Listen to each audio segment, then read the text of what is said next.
Cassandra had never meant for her life to turn out this way. Every morning, she woke before the sun, just as she had for the past 7 years. Tying her worn shoes and stepping out of her tiny apartment in the run-down neighborhood on the edge of the city, her routine was simple. Catch the 5:30 a.m. bus, walk 15 minutes uphill, and arrive at the Ashford estate by 6:15 a.m. sharp. The estate was enormous, more like a palace than a house.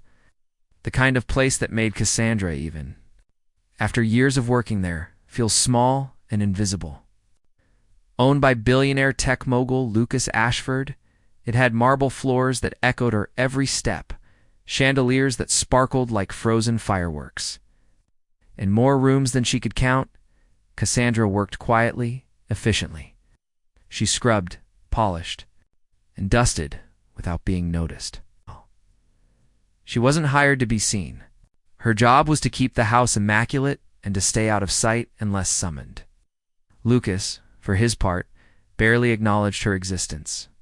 She'd seen him maybe 24 times in the years she had worked there, always in passing, always distracted, always distant.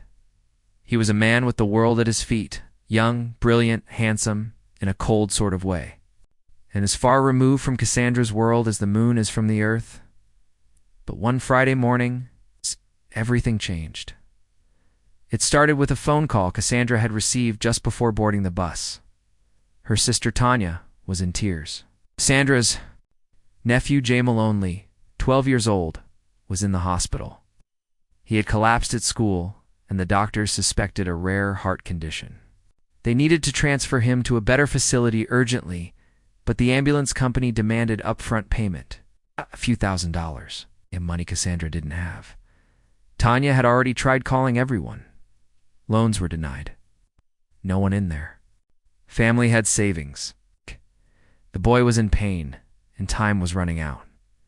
Cassandra's heart pounded as she walked into the estate that morning. Her hands trembled as she vacuumed the hall, tears clouding her vision. She tried to think, to breathe, to figure out what she could do. Her paycheck wouldn't arrive for another 10 days.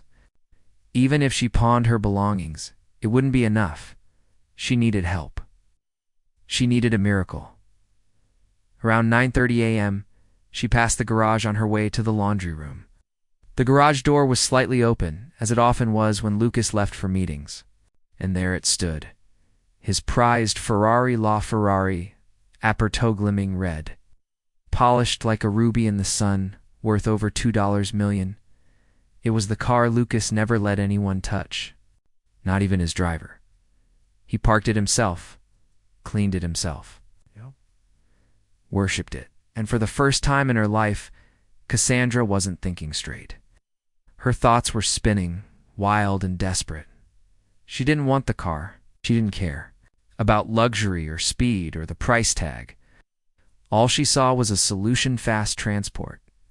A chance to get Jamal to the hospital miles away. A way to save him.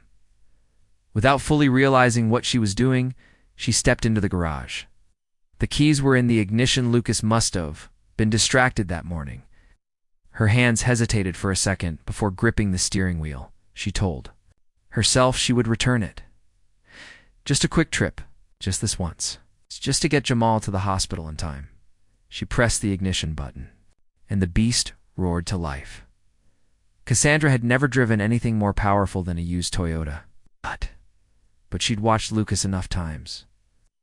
She eased it out, heart hammering, adrenaline blinding her fear. Within moments, she was out on the road. The Ferrari screaming down the highway like a red comet.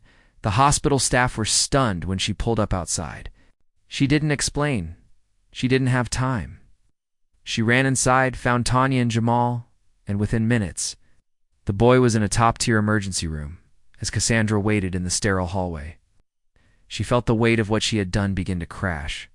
Down on her, she had stolen from a billionaire. Even if it was to save a child's life, even if she returned the car, what would happen now? She didn't have to wonder for long. 2 hours later, as she sat in the waiting room with a cup of bad coffee, she looked up and saw 3 uniformed police officers walking toward her. Behind them was Lucas Ashford himself, looking both furious and confused. "There she is," one of the officers said. Lucas stared at Cassandra, not the way he usually looked past her but at her, really saw her. Cassandra Walker, the officer, said, pulling out his notepad. You are being detained for the theft of private property specifically. A Ferrari belonging to Mr. Ashford here. Cassandra stood up, hands raised. Please, she said, tears filling her eyes. I didn't mean my nephew, he was dying. I didn't know what else to do. Lucas narrowed his eyes. Your nephew? He collapsed at school. He has a heart condition. The ambulance company wouldn't transfer him without payment. I panicked. I just needed to get him here in time. Lucas didn't say anything for a long moment. The officers looked at him, waiting for his nod, but Lucas didn't nod. He didn't move. Then he asked, Did you bring him here? The car. Cassandra nodded. Yes, he's in surgery now. He might still not make it. Lucas looked away for a moment, then turned back to the officer. Don't press charges, he said simply. The officer blinked. Sir, I said, don't press charges. But Mr. Ashford, Lucas raised his voice, not loud, but firm. I won't be filing a complaint. Let her go. The officers exchanged glances, shrugged, and slowly walked away. Cassandra remained frozen in place. Lucas stepped closer, his expression unreadable. You drove that car like a maniac, he said. I know, she whispered. I'm sorry. I'll never. You got here fast. 2 hours. That would have taken most people 3. I had to. He was turning blue. I didn't have time to think. Lucas studied her again. Most people would have asked for help. You did?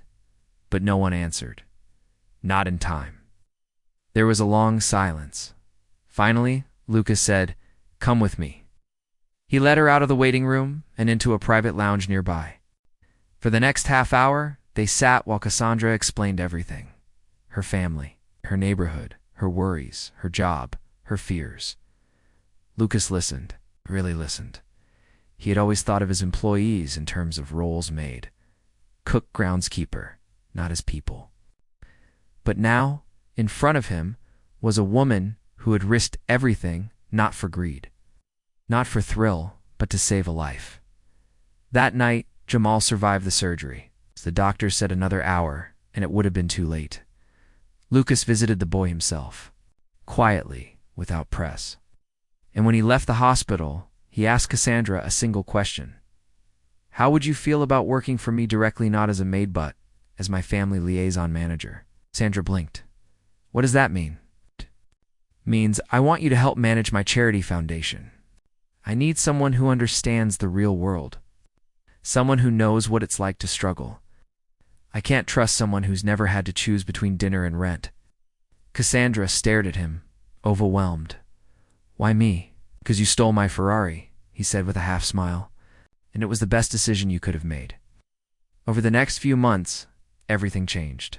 Cassandra began working in a small office inside the Ashford Foundation's headquarters. Lucas paid for Jamal's continued treatment and even offered a scholarship to the boy once he recovered. The media caught wind of the story. Eventually, Maid stealing a billionaire's car to save her nephew, and the billionaire forgiving her. It spread like wildfire.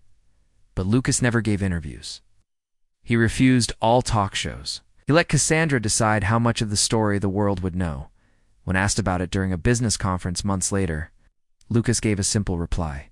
She saw a life worth saving? That's more than I can say for a lot of people. Cassandra never forgot that day, never forgot the fear, the shame, the desperation. But she also never forgot Lucas's reaction, the unexpected kindness that came not from pity, but from respect. She still visited the Ashford estate sometimes. The Ferrari was still there, polished and perfect. But now, Lucas joked about the day she test drove his soul. Every time she looked at that car, she didn't see crime or guilt or shame. She saw a turning point, a moment of madness that revealed the truth, that sometimes the most desperate moves lead to the most unexpected outcomes.